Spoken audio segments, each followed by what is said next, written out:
কলকাতায় যাওয়া হবে তো? চেষ্টা চলছে, হবে তো নাকি? বলো ইনশাআল্লাহ। তো যাক, আমার কথা শেষ। ওয়াকাফকে আমাদের বাঁচাতে হবে। ওয়াকাফ যদি বাঁচাতে না পারো, ভারত ও বাংলার মুসলমান আমার এই কথাটা শুনে নাও, তোমাদের ধর্মীয় কোনো অস্তিত্ব পেহচান থাকবে না। শুনছো আমার কথা কি বলছি? ওয়াকাফ মানে মসজিদ, অর্থাৎ ওয়াকাফের জায়গায় মসজিদ আছে। ওয়াকাফ মানে মাদ্রাসা, ওয়াকাফের জায়গায় মাদ্রাসা আছে। ওয়াকাফ মানে খানকা, ওয়াকাফ মানে ঈদগাহ, ওয়াকাফ মানে কবরস্থান। তোমার বাপ দাদু নানা নানির কবর গুলোকে ভেঙে মদের দোকান করুক, পার্ক করুক, মেলা কি বলে বড় বড় শপিং মল করুক, এটা চাইছো নাকি? তাহলে যারা এই ওয়াকাফ আইন করেছে, আর ওয়াকাফ আইনকে যে সরকার সাথ দিয়েছে, এদের বিরুদ্ধে লড়ে নিজেদের ঘরে পাওয়ার তৈরি করে যে আইনে ওরা ওয়াকাফ নিচ্ছে, ওই আইন তৈরি করে ওই ক্ষমতা দখল করে আমাদেরকে ওয়াকাফ ফিরাতে হবে। একটা মসজিদ আছে, মসজিদের নাম আয়া সুফিয়া, তুরস্কে। ওই মসজিদকে দখল করে নিয়েছিল সেলিবিরা। আমরা যখন ক্ষমতায় এলাম, আবার আল্লাহর ঘরকে আমরা পুনরায় ফিরিয়ে নিলাম। জোরে বলুন সুবহানাল্লাহ। আমাদের মসজিদ বাবরি সহ যেখানে যা নিয়েছে, আল্লাহ যদি কখনো দিন দেয় আবার ফিরিয়ে লবো না, লবো না? তার জন্য চেষ্টার দরকার আছে না? না। সেই পাওয়ারটার নাম হলো রাজ পাওয়ার। শুনছেন তো নাকি? ওরা রাজ পাওয়ারই দখল করছো তো নাকি?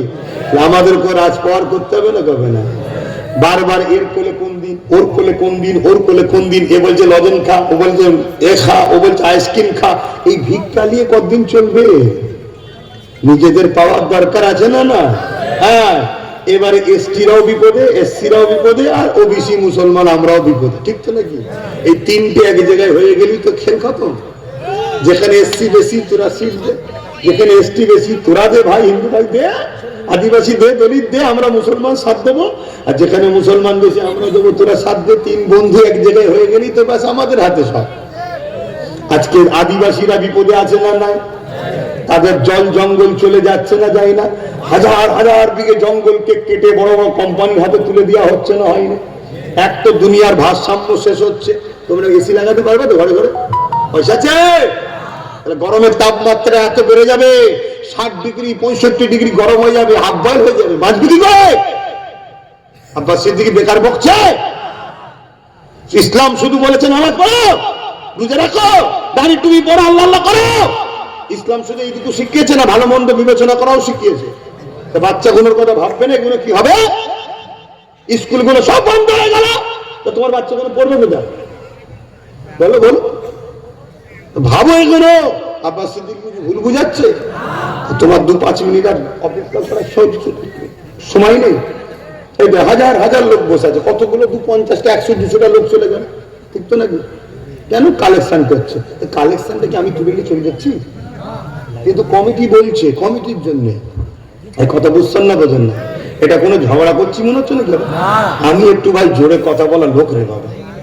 আবার অনেকে বলে নাকি ছোটবেলায় মধু খাইনি আমি, ওই জন্য আমার কথাই নাকি মিষ্টি নেই বলে। আমি তো জোরে কথা বলি, তা আমার ভাই ভুল করলে বুঝাবো না? এই অধিকারটুকু নেই, তাই তো বুঝাচ্ছি, ভুল করবেন না।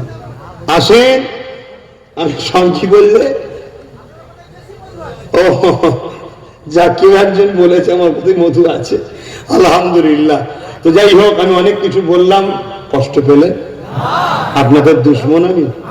নাচাবার চেষ্টা করছি তো, কিন্তু হাত দিয়েছি, ডুবছেন, ধরলে তবে তো তুলবো। ঠিক তো নাকি? আমি হুজুর জলসা মাহফিল করছি, আমার ছোট ভাইটা খেয়াল রাখবে। কথা বুঝে আসছে? ও এবার সেটিং করছে, ঘুরছে। ও এই এলাকায় জঙ্গল মহলে কারা আছে, আদিবাসীদের নেতা, কারা কুর্মীদের নেতা, আরো সব অনেক ধর্ম আছে না, ও ঘুরে ঘুরে সব যোগাযোগ করছে। ভাই আসো, তোমার এলাকায় আমরা যারা মুসলমান 10-15-20 আছে না, তোমাকে দেবো। আর যেখানে আমার 40% তোমরা 10-15-20 আছো, আমাকে দাও। এভাবে ও যোগাযোগ করছে, ওটা ওর কাজ। কিন্তু আমরা ওকে ছাড়া দ্বিতীয় কাউকে চিনি না। ঠিক তো নাকি? আমার বাপ মা কি বলছেন, ভাব বোন কি বলছেন, ঠিক তো নাকি? আরে একবার সাক্ষী দেন, ঠিক তো নাকি? হ্যাঁ, আগামী দিনে এরকমও হবে। নওশাদের দিকে সবাই যাচ্ছে বলে এরকমও প্ল্যান হবে, নতুন নতুন দল খুলিয়ে দেওয়া হবে, দিয়ে মুসলমানকে আবার ভাগ করে দাও। ভাগাভাগিতে যাবেন না, যাবেন না। এতদিন কোথায় ছিলে ভাই? কোথায় ছিলে? বলছে মন্দিরে বসছিলাম। তারপরে মসজিদে ছিলাম, তারপরে হুতা ছিলাম, এখন কি খবর? বলছে এখন আমি পাক্কা ইমানদার হয়ে গেছি।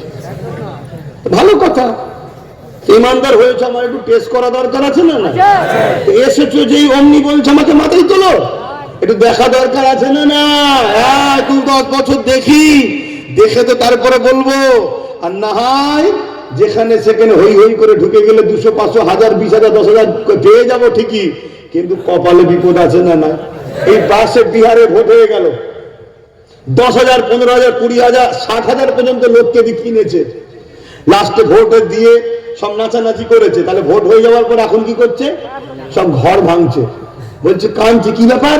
বলছে আরে পয়সা দিয়েছিল, ভোট দিয়েছি, আর এখন জিতে যাওয়ার পর আমাদেরই ঘর ভেঙে দিচ্ছে।